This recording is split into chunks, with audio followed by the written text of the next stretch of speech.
যুৱকসকলৰ কথা আপোনালোকে নিশ্চয় জানে, যাৰ জৰিয়তে আমি যোগ শিক্ষা দিয়াৰ কাৰণে প্ৰচেষ্টা চলাওঁ। আমাৰ এতিয়া যোগ বৰ্গ চলি আছে, সংস্কাৰ বৰ্গ চলি আছে, আধ্যাত্মিক বৰ্গৰ জৰিয়তে আমি আধ্যাত্মিক কথাবিলাক পাতোঁ আৰু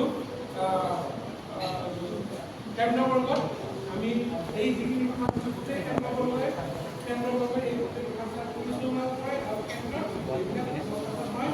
আৰু তাৰ জৰিয়তে আমি আমাৰ প্ৰান্ত আৰু কন্যাজনলৈকে আমাৰ সময়বিলাক দিওঁ। এইখিনি হ'ল আমাৰ মুখ্য কাম আৰু এই কামখিনি আমি কৰি আছোঁ। এই গোটেইখিনি কথাতে মই ওচৰতে হয় ৰামায়ণৰ কথা, উপনিষদৰ বেদ উপনিষদৰ কথাৰ দিনৰ পৰা ভাৰতে একমাত্ৰ দেশ যিখিনিয়ে বেদ উপনিষদৰ নিচিনা সাহিত্যৰ কথা আপোনালোক বহুত শিক্ষিত লোক আছে, তাতে মই এনেকৈ কথা কোৱাটো উচিত নহয়, তথাপি মই ছাত্ৰ-ছাত্ৰীসকলৰ কাৰণে কৈছোঁ। এই বেদ উপনিষদৰ দিনৰ পৰা আমি আজি প্ৰায় 10,000 বছৰ বিশ্বক এনেও লিডাৰশ্বিপ দিয়ে আছোঁ, বিশ্বৰ ওপৰত আমি নেতৃত্ব দিয়ে আছোঁ।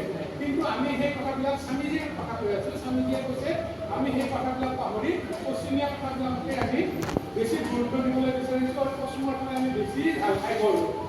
সেইকাৰণে আমাক কৈছে আমি আধ্যাত্মিক আমাৰ যিবিলাক আধ্যাত্মিক জ্ঞান চৰ্চা স্থল আছে সেইবিলাকৰ জৰিয়তে আমি আধ্যাত্মিকভাৱে উন্নত হওঁ আৰু এই আধ্যাত্মিকতাৰে আমি আমাৰ যুৱক যুৱতীসকলক শিক্ষিত কৰোঁ আৰু তেখেতসকলৰ জৰিয়তে আমি আধ্যাত্মিকতাৰ জৰিয়তে বিশ্বখন জয় কৰোঁ আৰু বিশ্বগুৰু হওঁ। আমাৰ কেন্দ্ৰৰ মুখ্য উদ্দেশ্য হ'ল সেইটো আধ্যাত্মিকতাৰ জৰিয়তে পৃথিৱীৰ বিশ্বগুৰু হোৱা এইটো লক্ষ্য আছে স্বামীজীৰ। স্বামীজীৰ আৰু এটা কথা আছিলে মেন মেকিং নেশ্যন বিল্ডিং। আমাৰ যিটো কেন্দ্ৰ আছে, কেন্দ্ৰৰ জৰিয়তে আমি সৎ মানুহ নিৰ্মাণ কৰাৰ প্ৰচেষ্টা কৰিব লাগে, হ'ব লাগে আৰু তাৰ জৰিয়তে এই সৎ মানুহসকলৰ জৰিয়তে মিছন ৰাষ্ট্ৰ পুনৰ্গঠন কৰিব লাগে আৰু এই পুনৰ্গঠিত ৰাষ্ট্ৰৰ জৰিয়তে আমি বিশ্বগুৰু হোৱাৰ চেষ্টা কৰিব লাগে আৰু কৰিলে আমি নিশ্চয় এটা সময়ত সফল হমেই হ'ম।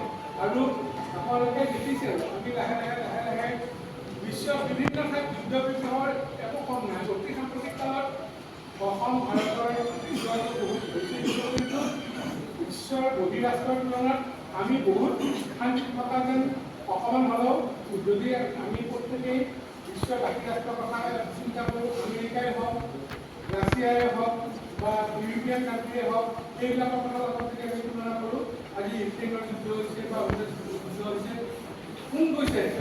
ভাৰত গৈছে। মই কোনো মন্ত্ৰীৰ কথা ক'ব লাগিব মানে ভাৰত গৈছে, আমি গৈছোঁ না। আৰু গৈ কি কৈছোঁ আমি আধ্যাত্মিকতাৰ কথা কৈছোঁ, শান্তিৰ কথাহে কৈছোঁ। এই শান্তিৰ এই আধ্যাত্মিকতাৰ জৰিয়তে আমি নিশ্চয় এটা সময়ত বিশ্বগুৰু হ'ব পাৰিম আৰু মেন মেকিং নেশ্যন বিল্ডিঙৰ যিটো মুখ্য উদ্দেশ্য সেইটো আমি সফলতা লাভ কৰিব পাৰিম।